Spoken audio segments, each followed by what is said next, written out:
गणपती बाप्पा मोरया, मंगलमूर्ती मोरया असं म्हणत अनेक भाविक गणेश चतुर्थीच्या दिवशी आपल्या लाडक्या बाप्पाला आनंदाने घरी घेऊन येतात। काही जण 5 दिवस, 7 दिवस तर 11 दिवस मनोभावे या गणरायाची पूजा करताना पाहायला मिळतात। 14 विद्या आणि 64 कलांचा अधिपती असणाऱ्या गणरायाची पूजा ही कशी केली जाते किंवा या गणरायाचे जन्म वर्षातून किती वेळा होतात, या अशा अनेक प्रश्नांची उत्तरं जाणून घेण्यासाठी आपल्यासोबत ज्येष्ठ खगोलशास्त्रज्ञ आणि पंचांगकर्ते दाकृ सोमनजी आहेत। सर, तुमचं खूप खूप स्वागत आहे। गणेशोत्सव येतोय आणि गणपतीबद्दल अनेक प्रश्न जनतेच्या मनात असतात। खरं तर ही गणरायाचे जे जन्म आहेत ते वर्षातून किती वेळा आपण साजरे करतो आणि त्याला किती महत्त्व असतं? गणेशाचे जन्म वर्षभरातून 3 वेळा साजरी करतो। पहिला म्हणजे वैशाख पौर्णिमेला, त्याला पुष्टीपती विनायक जयंती म्हणतात। म्हणजे पिठाची गणेश मूर्ती करायची आणि त्याचं पूजन करायचं, हा पहिला गणेश जन्म। दुसरा भाद्रपद शुक्ल चतुर्थी, यावर्षी बुधवारी 27 ऑगस्टला तो आहे, तेव्हा तो गणेश चतुर्थी म्हणून आपण साजरा करतो। आणि माघ शुक्ल चतुर्थीला गणेश जयंती म्हणून आपण साजरी करतो। असं 3 वेळा गणेशाचे जन्म झालेत। आणि जन्म का झालेत तर राक्षसांचा संहार करण्यासाठी। म्हणजे राक्षस वेगवेगळ्या स्वरूपात वेगवेगळ्या युगात जन्मलेले आहेत, तर समाज सुस्थितीत राहावा, चांगल्या मार्गाने जावा, यासाठी गणेशाने हे जन्म घेतलेले आहेत। पण भाद्रपदातील गणेश चतुर्थी आता आलेली आहे, तर या गणेश चतुर्थीला एक वेगळं महत्त्व आहे, कारण प्रत्येकाच्या घरी गणपती बसत असतो आणि प्रत्येकजण ह्या 11 दिवस असेल, 7 दिवस असेल, गौरी गणपती देखील याच्यामध्ये असतात, गौरींचं देखील आगमन होत असतं। तर याचं महत्त्व काय आहे या दिवसांमध्ये? हां, चांगला प्रश्न विचारला आहे। भाद्रपद शुक्ल चतुर्थी बघा तुम्ही, शेतामध्ये धान्य तयार होत असतं आणि त्यामुळे पृथ्वीविषयी कृतज्ञता व्यक्त करण्यासाठी पार्थिव गणेश पूजन सांगितले। पार्थिव म्हणजे काय? मातीच्या मूर्तीचं गणेश पूजन करायचं। प्राचीन काली काय जायचं, शेतावर जायचे, तिथलीच माती घ्यायची, तिथेच पुजायची आणि लगेचच विसर्जन करायची, अशी प्रथा होती। कारण पृथ्वीची कृतज्ञता, तिची पूजा करायची, कारण धान्य तयार होतं म्हणून। तर आता आपल्याला मूर्ती करता येते म्हणून मूर्तिकाराकडून मूर्ती आणतो, मग एवढी सुंदर मूर्ती लगेच त्याच दिवशी कशाला विसर्जन करायची, म्हणून मग 1.5 दिवस, 5 दिवस, 7 दिवस, 10 दिवस अशी प्रथा पडली। पण एक गोष्ट लक्षात ठेवा, हे महत्त्वाचं आहे की पृथ्वीविषयी कृतज्ञता व्यक्त करण्यासाठी भाद्रपद शुक्ल चतुर्थीचे गणेश चतुर्थी आपण साजरी करत असतो। पण याच्यामध्ये गौरी आगमन देखील आहे। या गौरींचं महत्त्व काय? कारण गावाकडे गौरी ज्या आहेत त्या शेतातून आणल्या जातात, शेतातलंच ते जी झाडं आहेत त्यांना गौरी म्हणून पूजलं जातं, याचं काय महत्त्व आहे? हां, हे गौरी म्हणजे गणपतीची माता, शंकराची पत्नी पार्वती, आणि ती येते घरामध्ये आणि ह्या काळामध्ये सासरी गेलेली आपली कन्या माहेरी येते आणि तिचं कौतुक केलं जातं। आता गौरी कशा पद्धतीने आणल्या जातात? काही ठिकाणी तेरड्याच्या गौरी असतात, तेरडा वनस्पती कोकणात असते, तर तिचं पूजन पार्वती म्हणून केलं जातं। आणि काही ठिकाणी खड्याच्या गौरी असतात, काही ठिकाणी मुखवटे असतात, काही ठिकाणी मूर्ती तयार करतात। ही प्रथा परंपरा स्थानपरत्वे आहे आणि त्याप्रमाणे या गौरी आणल्या जातात। आता गौरी येतात अनुराधा नक्षत्रावरती, तर त्यामुळे यावर्षी 31 ऑगस्टला रविवारी अनुराधा नक्षत्र संध्याकाळी 5:25 आहे, तेवढ्या वेळात त्या गौरी आणायच्या आहेत। त्यानंतर ज्येष्ठा नक्षत्रावरती त्याचं पूजन करायचं आहे, ज्येष्ठा गौरी आपण म्हणतो, ज्येष्ठा नक्षत्रावर पूजन करायचं आहे। सोमवारी 1 सप्टेंबरला त्या गौरींचं पूजन करायचं आहे आणि मंगळवारी 9:50 रात्री मूळ नक्षत्र आहे, त्या नक्षत्रावरती विसर्जन करायचं आहे। तेव्हा ज्येष्ठा गौरी ही सासरी गेलेली मुलगी माहेरी येते आणि तिचं कोण कौतुक होतं, तशी ही माता, पार्वती माता म्हणजे निर्मिती शक्ती, आदिशक्ती, ती येत असते। आणि काही ठिकाणी गौरी विसर्जनाबरोबर गणेश मूर्तींचं विसर्जन होतं, अशी सुद्धा प्रथा आहे काही ठिकाणी। पण गौरी आली घरा आणि गौरी आली अंगणी, खरं सांगायचं तर महिलांसाठी हा उत्कृष्ट दिवस असतो, गौरी कौतुकाचा दिवस असतो। या दिवशी खेळ वगैरे खेळले जातात आणि माहेरी आलेली मुलगी आईजवळ गप्पा गोष्टी करते, रममाण होते. म्हणून गौरीचा सण हा गणपतीच्या दिवसांमध्ये महत्त्वाचा असतो. गौरीचा विषय काढलाच म्हणून मी एक प्रश्न विचारतो की काय अनेक ठिकाणी अशी प्रथा आहे की गौरीला गोड नैवेद्य दिला जातो तर काही ठिकाणी खारा नैवेद्य दिला जातो. याचं एक वेगळं महत्त्व आहे कारण प्रत्येक ठिकाणी आपापली परंपरा ज्या आहेत त्या बदलत जातात. कारण पश्चिम महाराष्ट्रामध्ये बघायला गेलं तर गोड पदार्थ दिला जातो, कोकणामध्ये खारा नैवेद्य दिला जातो. ही पारंपरिक पद्धत आहे. काही ठिकाणी 64 नैवेद्य भाज्यांचे 64 भाज्यांचे नैवेद्य दाखवतात. अशा अनेक प्रकारे गौरीचं आनंदोत्सव साजरा केला जातो. आपल्या कन्येला जे आवडतं ना ते गौरीला नैवेद्य म्हणून दाखवलं जातं. आणि हा दिवस आहे ना गौरीचा, हा पार्वती मातेचा, निर्मिती शक्तीचा, आदिशक्तीचा दिवस आहे. आपल्याला जे आवडतं, गोड आवडतं, गोडाचं नैवेद्य, विशेषतः पुरणाचं नैवेद्य, जसं गणपतीला मोदकांचा नैवेद्य प्रिय आहे तसा गौरीला गोड नैवेद्य आणि भाज्यांचे वेगवेगळे प्रकार 14 प्रकार 64 प्रकार हे नैवेद्यामध्ये असतात. आणि पारंपरिक पद्धतीने गौरींचा सण साजरा केला जातो. आणि हे अनेक वर्षानुवर्ष, हजारो वर्ष हा सण साजरा केला जातो. हे विशेष आहे. काही ठिकाणी मासे असतील, मटण असेल, याचा देखील नैवेद्य दिला जातो. हो, जे आपल्याला आवडतं, कन्येला आवडतं, याविषयी सूट दिलेली आहे, लक्षात घ्या. जे त्या दिवशी गौरीला तो नैवेद्य दाखवायचा, माहेरी आलेल्या मुलीला आनंदात ठेवायचं, हा त्याच्या मागचा उद्देश आहे. प्रत्येक वर्षी मुहूर्त हे बदलत असतात. या वर्षीचे गणेश चतुर्थीला मुहूर्त काय काय असणार आहेत? गौरी ज्येष्ठा गौरी आवाहन असेल किंवा कनिष्ठ गौरी आवाहन असेल, याचे मुहूर्त तुम्ही सांगितलेले आहेत. गणेश पूजनाचे काय मुहूर्त यावर्षी आपल्याकडे आहेत? तुम्ही आताच विचारला प्रश्न, त्याच्यामध्ये कनिष्ठा गौरी. आता गौरी पार्वती माता येताना बरोबर मैत्रीण पण आणते. हां, हे विशेष आहे. बरं झालं सांगितलं. कारण गौरीच्या 2 मूर्त्या केल्या जातात किंवा 2 मुखवटे, 2-3 मुखवटे केले जातात परंपरेप्रमाणे. आणि त्याप्रमाणे त्यांचा उत्सव साजरा केला जातो. गणेश चतुर्थीचा मुहूर्त जो आहे तो मध्यान्ह काळचा मुहूर्त आहे. मध्यान्ह काळी म्हणजे दिनमानाचे, म्हणजे सूर्यास्तातून सूर्योदय वजा करायचा 5 भाग करायचे, 3ऱ्या भागाला मध्यान्ह काळ म्हणतात. यावर्षी बुधवारी 27 ऑगस्टला आपल्याला माहिती आहे सकाळी 11:54 24 मिनिटांपासून दुपारी 1:54 मध्यान्ह काळ आहे.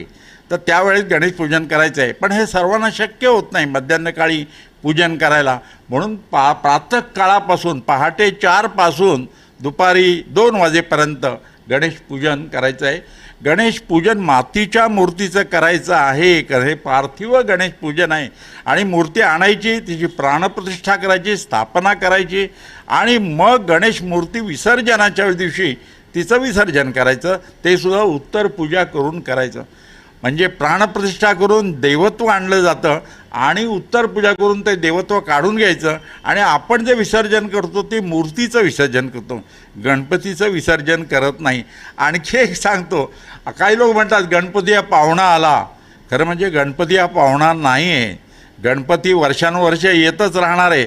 आपणच काही वर्षांपुरते पृथ्वीवर आलेले पाहुणे असतो. खरं म्हणजे आपण पाहुणे असतो आणि तो यजमान असतो. पण त्याला पाहुणा म्हणतात कारण थोडे दिवस 4-5 दिवस तो असतो घरामध्ये आणि त्याचं पूजन केलं तर वातावरण आनंदी होतं. दुःख चिंता लोक विसरून जातात. हे विशेष आहे गणेश चतुर्थीच्या या दिवसांचं. पण सर, अनेक ठिकाणी आपण पाहतो मंदिरांमध्ये सुरुवातीला गणपतीची मूर्ती असते.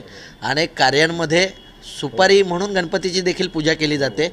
गणेश पूजाच का नेहमी करतात किंवा या चतुर्थीमध्ये गणपतीच्या पूजेचं महत्त्व काय असणार आहे? हां, आता लक्षात घ्या, देव ईश्वर म्हणजे काय? ईश्वर म्हणजे चैतन्य.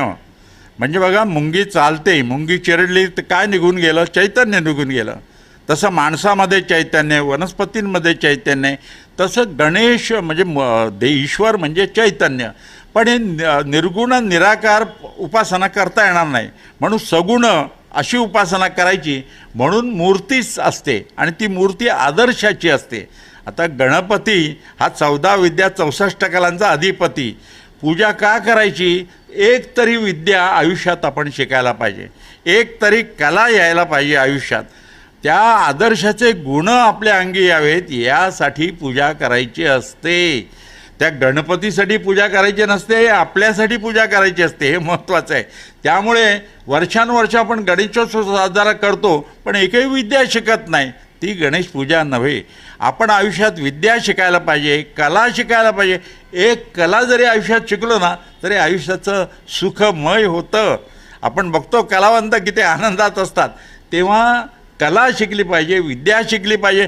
गणनायक म्हणजे लिडरशिपचे गुण हे गणपतीमध्ये आहेत, ते आपल्या अंगी यायला पाहिजेत.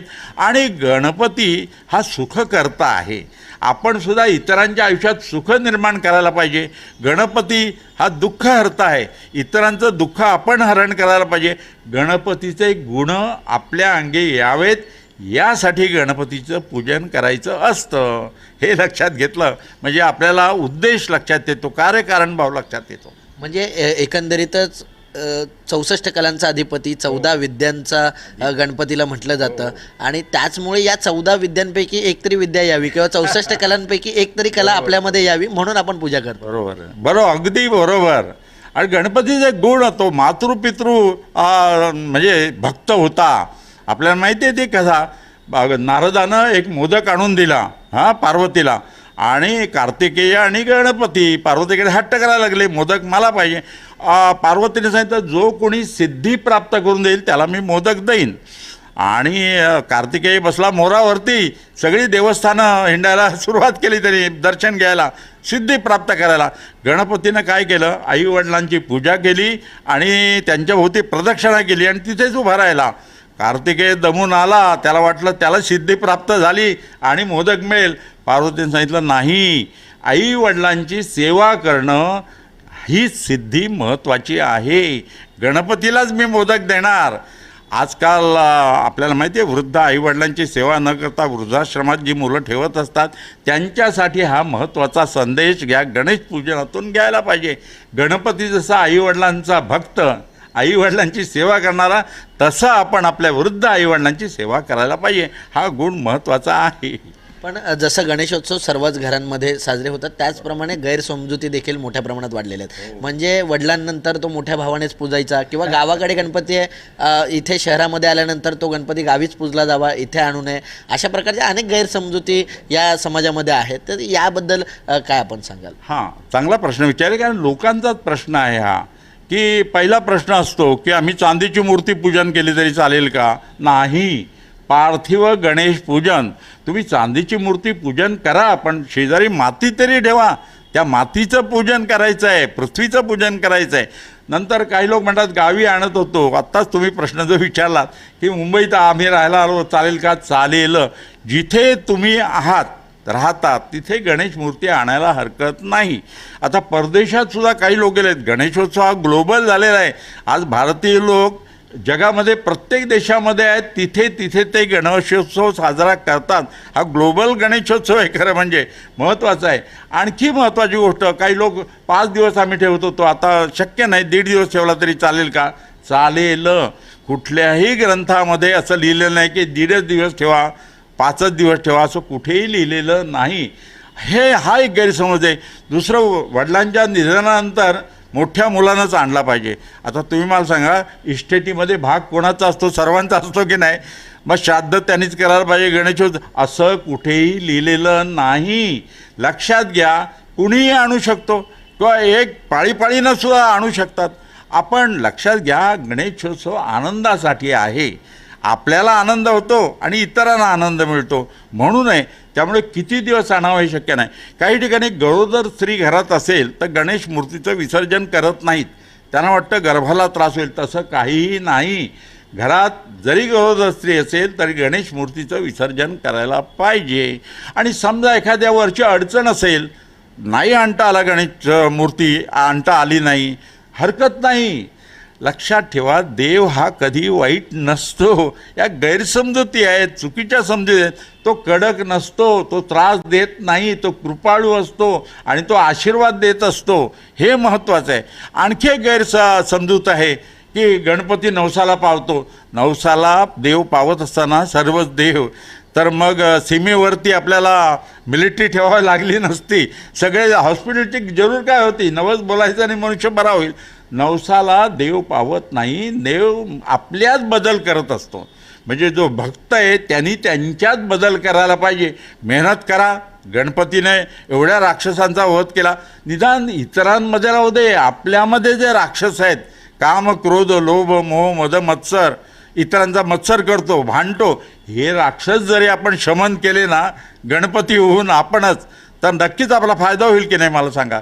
तेव्हा गणपती उत्सव हा आनंदासाठी करायचा असतो, प्रदूषण मुक्त असा तो व्हायला पाहिजे, ही गोष्ट लक्षात ठेवायला पाहिजे. पण याच्यामध्ये अजून एक म्हटलं जातं की अनेक घरांमध्ये असे असतं की एवढीच मूर्ती आणू नका, तेवढीच मूर्ती आणा, किंवा मूर्तीचं जे उंची आहे ती म्हणजे वर्षानुवर्षे वाढू न देणे, किंवा तेवढीच मूर्ती आम्हाला पाहिजे, याच्यापेक्षा मोठी घेतली तर मग ते चुकीचं आहे, असं देखील अनेक घरांमध्ये प्रथा आहे. हो, हा चांगला प्रश्न विचारला आहे. काही ठिकाणी वाढत जाणारी मूर्ती आणतात, उंच नाही.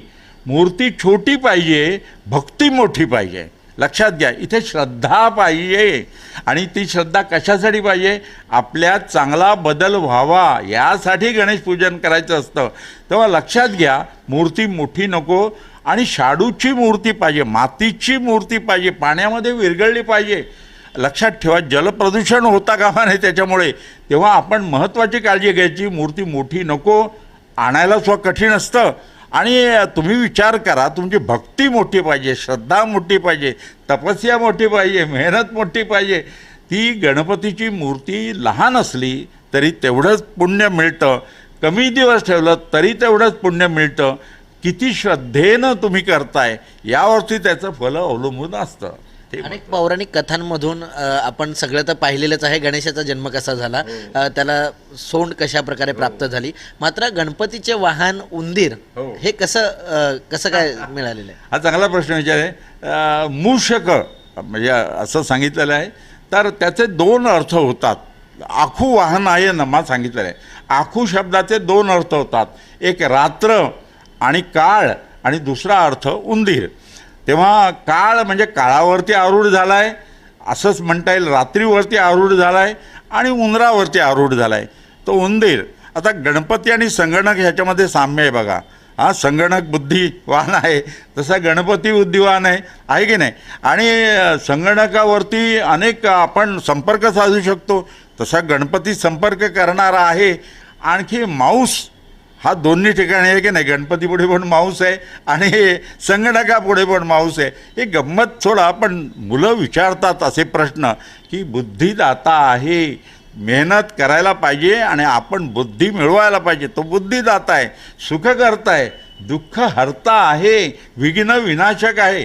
असा या गणपती विनायक आहे, नायकत्वाचे म्हणजे लिडरशिपचे गुण त्याच्या अंगी आहेत.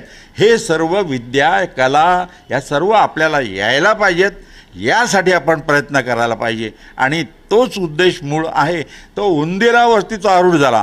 आणखी एक सांगितलं तर, उंदीर शेताची नासाडी करतो, आपल्याला माहिती आहे, धान्याची नासाडी करतो. म्हणून उंदरांवरती संयम, कंट्रोल गणपतीनं केला आहे.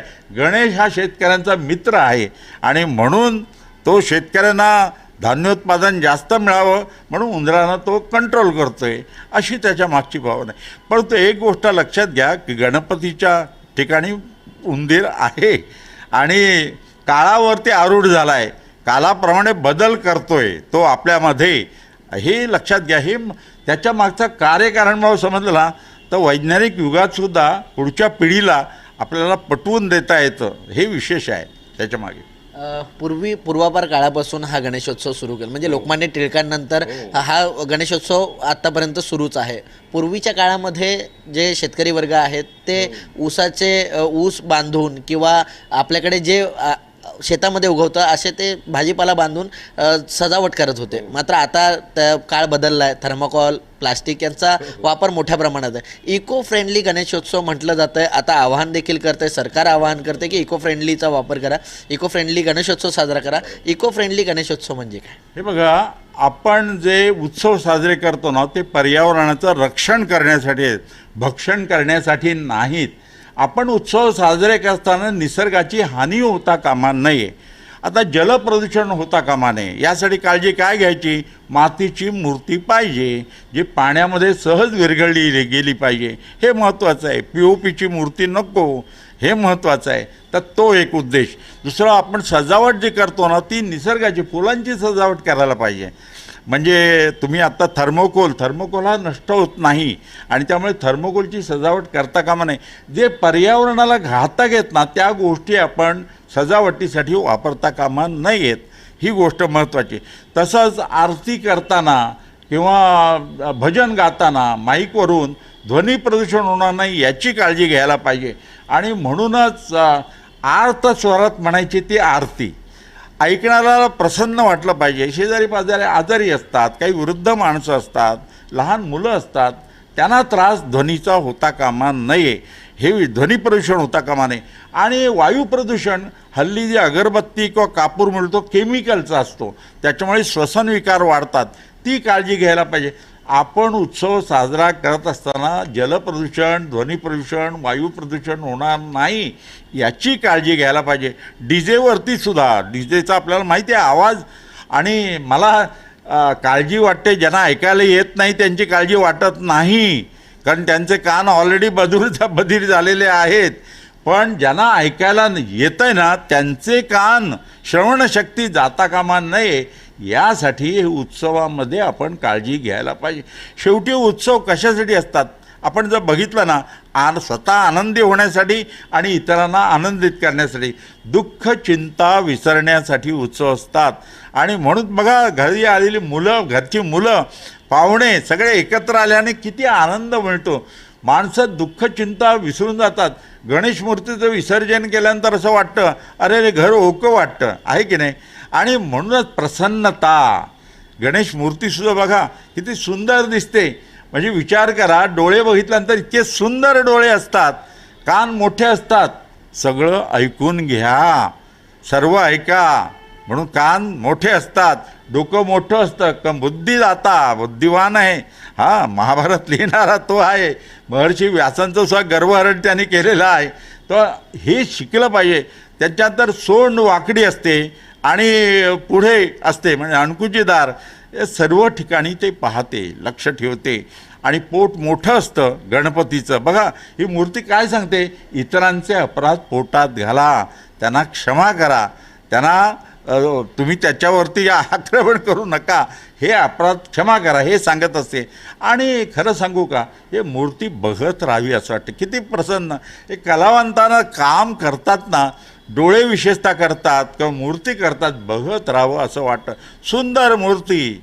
आणि म्हणूनच आरती जेव्हा आपण म्हणतो सुख करता दुःख हरता, रामदास स्वामींनी लिहिलेली आरती घराघरात दरवर्षी म्हणतो, पण नाविन्य असतं की नाही त्याच्यामध्ये. तेव्हा हे प्रसन्नता, आनंद ह्या मिळवण्यासाठी हे गणेश पूजन करायचं असतं. आपल्याला इतरांना त्रास द्यायचा नाही, निसर्गामध्ये ढवळाढवळ करायची नाही. त्याच्यामध्ये पत्री वाहतो आपण 21, तीसुद्धा आयुर्वेदिक वनस्पती आहे, गावात ती असावी यासाठी आहे. दुर्वा 21 दुर्वा वाहतो, आपल्याला माहिती आहे गणेशप्रिय दुर्वा. ह्या दुर्वा औषधी वनस्पती आहे. तुम्ही कधी बघितलं आहे मांजरसुद्धा पोटात दुखायला लागलं की दुर्वा खातं. ते कॅट ग्रो म्हणतात त्याला, म्हणजे कॅट ग्रास असं पण म्हटलं जातं. तर ते दुर्वा औषधी आहेत. ह्या सर्व औषधी वनस्पती गावात असाव्या यासाठी गणेश पूजनामध्ये त्या सांगितलेल्या आहेत. आणि मोदक सर्वांना आवडतात, मोदक त्याच दिवशी केले जातात. आणि 21 का आहेत तर 21 मातृदेवता आहेत. गणेश हा मातृभक्त, म्हणून 21 दुर्वा व्हा, 21 मोदकांचा नैवेद्य दाखवायला पाहिजे. अथर्व शीर्ष म्हटलं जातं. अथर्व शीर्ष, थर्व म्हणजे हलणे आणि अथर्व म्हणजे स्थिर राहणे, बुद्धी स्थिर ठेवणारं स्तोत्र ते अथर्व शीर्ष. शीर्ष म्हणजे शीर्ष डोकं स्थिर ठेवतं, बुद्धी स्थिर ठेवते, ते अथर्व शीर्ष. प्रणम्य शीर्षा देवम स्तोत्र आहे. त्याच्यामध्ये गणपतीची नावं आहेत.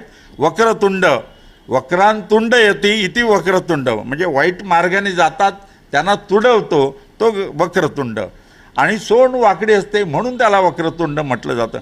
अनेक नावं आहेत ना, विनायक आहे की नाही, नायक, तशी सर्व नावं जी आहेत ना ती अर्थपूर्ण आहेत. सहस्र नामावली आहे गणपतीची.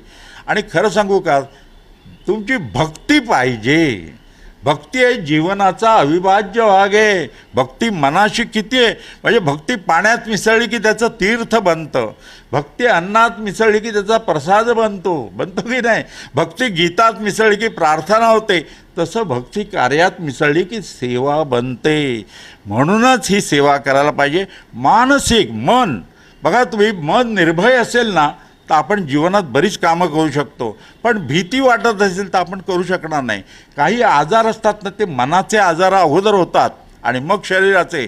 तो निर्भयता, गणपतीच्या पूजेनं आपण भक्त निर्भय होतो. तेव्हा गैरसमज काढून टाका मनातील आणि सुख करता इतरांच्या जीवनामध्ये सुख निर्माण करण्याचा प्रयत्न करा, आनंद निर्माण करायचा प्रयत्न करा, इतरांचं दुःख हरण करण्याचा प्रयत्न करा. हा संदेश गणपती स्वतः देत असतो. पण सर, सगळ्यात महत्त्वाचं म्हणजे आपल्या संपूर्ण भारतामध्ये सर्वात जास्त जर देवाला घाबरणारा प्राणी असेल तर तो मनुष्य प्राणी आहे. आणि याच्यामध्ये अनेक गैरसमज आहेत. कारण आपण ज्यावेळेस गणपती घरामध्ये घेऊन येतो, गणरायाला आगमन करून आपण ज्यावेळेस त्याला विराजमान करतो, त्यावेळेस आपण सगळ्यांच्या घरी बघतो डाव्या सोंडेचा गणपती, पण उजव्या सोंडेचा गणपती हा कडक असतो असा समज लोकांमध्ये आहे. चांगला प्रश्न विचारला आहे. कडक देव नसतो, माणसंच कडक असतात. देव शासन करत नाही, माणसंच एकमेकाशी भांडत असतात, एकमेकाला शासन. लक्षात ठेवा, देव हा कृपाळूच असतो. उजव्या सोंडेचा गणपती कडक नसतो. कुठल्याही धार्मिक ग्रंथामध्ये असं लिहिलेलं नाही त्याला सोवळंच लागतं, त्याला हेच सोवळं कशाला आहे माहिती आहे का? स्वच्छतेसाठी सोहळं आहे. कोरोना काळात आपण बघितलं स्वच्छतेचं किती महत्त्व आहे ते, त्यासाठी सोहळा आहे, अवडंबर माजवण्यासाठी नाही. ही गोष्ट लक्षात घ्यायला पाहिजे. उजव्या सोंडेचा गणपती कडक नसतो. सोंड डावीकडे का असते तर डाव्या हातात मोदक असतो आणि उजवा हात तो आशीर्वाद देतो. बघा गणेश मूर्ती कशी असते ती, डाव्या हातात मोदक किंवा लाडू आणि उजवा हात आशीर्वाद देतो. म्हणून सोंड डावीकडे केलेली असते, लाडवाकडे अर्थातच. तेव्हा डाव्या सोंडेचा गणपती चांगला, उजव्या सोंडेचा गणपती कडक असतो, त्याला असं कुठेही लिहिलेलं नाही. हा गैरसमज काढून टाका. उजव्या सोंडेचा गणपती कडक नसतो. सोंड कुठे ठेवायची हा गणपतीचा प्रश्न आहे.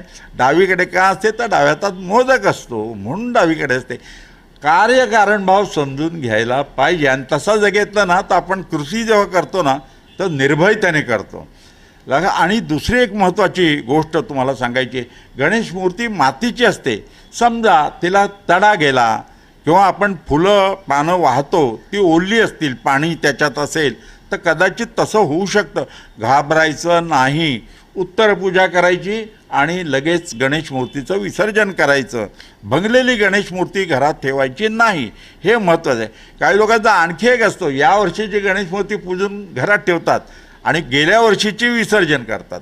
अशी ठेवू नका. मातीची गणेश मूर्ती असते आणि ती या ऋतूबदलामुळे क्रॅक जाण्याची शक्यता असते त्याला, तेव्हा त्याच ठराविक दिवशीच त्याचं विसर्जन करायला पाहिजे.